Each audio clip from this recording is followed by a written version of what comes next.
Kusile bogogo, kusile bomkhulu.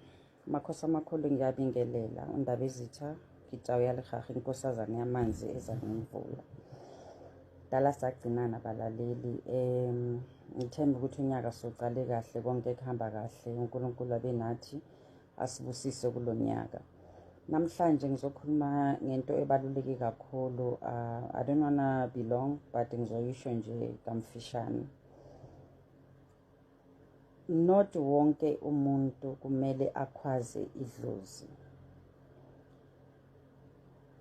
ebunyangeni during the initiation. Not wonke umuntu kumele akhwaze idlozi. Yebo khona mawufika eklubheni abantu bangakutshela ukuthi khwaza idlozi mngoma, khwaza idlozi. Yes uzokhwaza, ubona abanye bakhwaza ukhwazi, but mina ngokwazi kwami the way amakhehla akhuluma ngakhona, idlozi akumelanga bakufundise ukuthi ulikhwaze. Idlozi kumele lona lizikhwazele lona, lize lifike lona likhwaze. Khona amadlozi angakhuphuki ngokuthi ukhwaze idlozi. Khona amadlozi, idlozi ngokomthetho kumele lizikhuphulele lona, uzikhwazele idlozi kungena muntu okutshelayo ukuthi khwaza idlozi.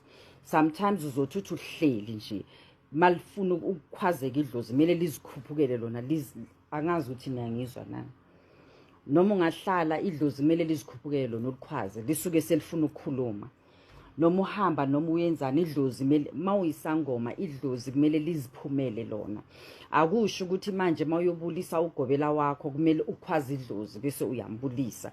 Then mawukhwazile idlozi kuthiwa usedlozini, mawungakhwazanga idlozi kuthiwa uyigodwane.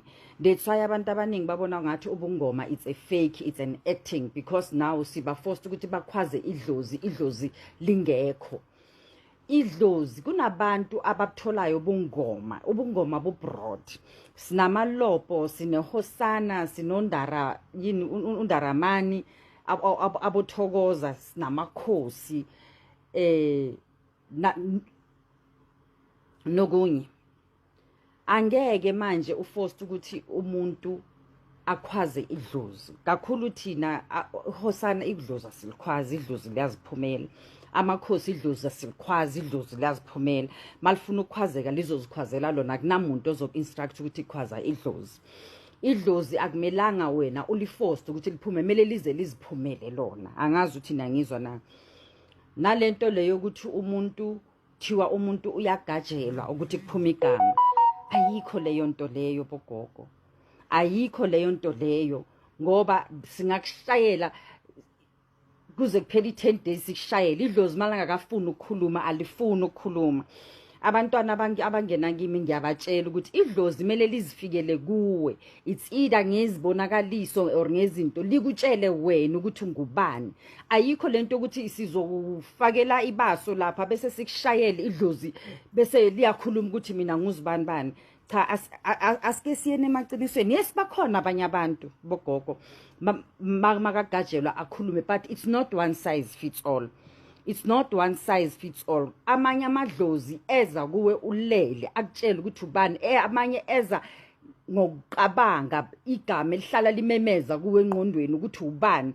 Wena into yenzayo nje uthi mawuhlehla uyobulisa ugobela uzisho ukuthi wena ungubani, ngoba idlozi lakho sometimes angeke sithi silforced idlozi ukuthi manje sisiyakushayela sifuna ukukhuluma. Idlozi alisebenzi kanjalo.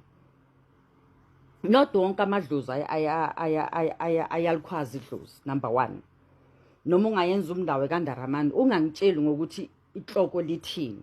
Izinto esizenzayo lately ezweni zi-wrong, zimosha i-calling yethu at all. Not lonke idlozi liyakhwazwa. Kuna idlozi kumele liziphumele lona, malifuna ukukhwaza kumele likhwaze lona. It doesn't mean ukuthi mawusuhlehla manje kumele hey awukho edlozini phuma ukukhwaza idlozi. Nami bengikwenza lokho, but of which is wrong ukumamela ukuthi umthetho uthini. Idlozi alinamthetho. Indlela esithwasa ngayo manje yiyo elimaza isizwe. Mina ngizokhuluma iqiniso ukuthi uba offended or banjani. Not wonke amadlozi, not bonke abantu bayalikhwaza idlozi. Not bonke abantu bayalikhwaza idlozi. Amanye amadlozi awakhwazwa. Idlozi kumele liziphumele lona. Ukugajela umuntu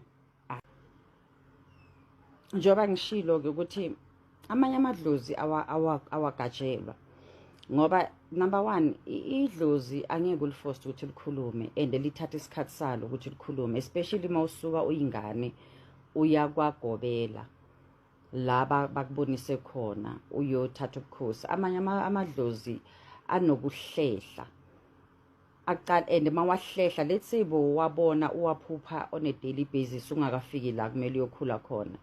Mawusufikile la uyokhula khona, amanye ke sewayahlehla ngoba sewayabona ukuthi ufikile la kumele ayokhuliswa khona, and then mawahlehla kuwe hayi ukuthi awasekho, asuke aya kulo muntu ozokukhulisa.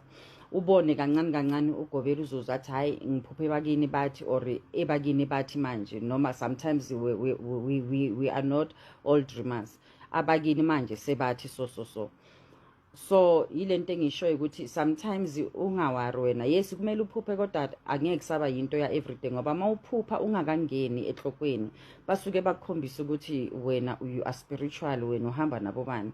Kodwa mawusufikile la uyakhona angeke kusenze ukuthi uphuphe imihla namalanga ngoba mawuphupha imihla namalanga ngesaphinda, mawuphupha almost everyday kusho ukuthi idlozi lakho liyasho ukuthi awakafiki la kumele uye khona, kusamele uye somewhere. Nayibona into enjalo, so uzophupha khona ngoba vele ugobela kumele akuhlambulule, akupurifye, akwenze yonke into, bese siyeza-ke isigaba sokuthi manje uphuphe. And obvious mawusuphakathi edlozini uzophupha sebajabula, uzophupha sobabona manje sebagezekile, uzophupha maybe sebakhalela inkani, uzophupha maybe loku uphuphe loku or ubone labantu bakho basemanzini, kodwa amaphupho akhona angeke asafana nalokuya ungakafiki la kumele uyofika khona. And futhi angeke wena uthi umntwana makafika endaweni so ufuna ukumshayela idlozi within 5 days or 1 week.